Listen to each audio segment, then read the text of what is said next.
পবিত্র কোরআনুল কারীম পাঠ করা এমন 3 জন ব্যক্তি যাদের কণ্ঠস্বর মধুর মতো মিষ্টি। সুবহানাল্লাহ। 3 নম্বরে হলো শায়েখ আল মিসওয়াই, যিনি মিশরের সোহাগ শহরে জন্মগ্রহণ করেছেন। আর এই শুনুন তার কণ্ঠস্বর।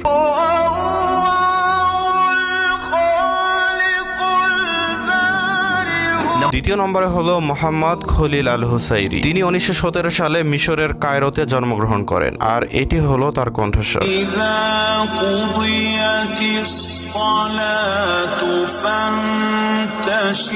আর প্রথম নম্বরে রয়েছে আমাদের সকলের সুপরিচিত আব্দুল বাসিত আস-সামাদ, তিনি 1927 সালে মিশরে জন্মগ্রহণ করেন। আর তিনি 1970 সালে বিশ্বের 3টি কোরআন তিলাওয়াত প্রতিযোগিতায় বিশ্বসেরাও হয়েছিলেন।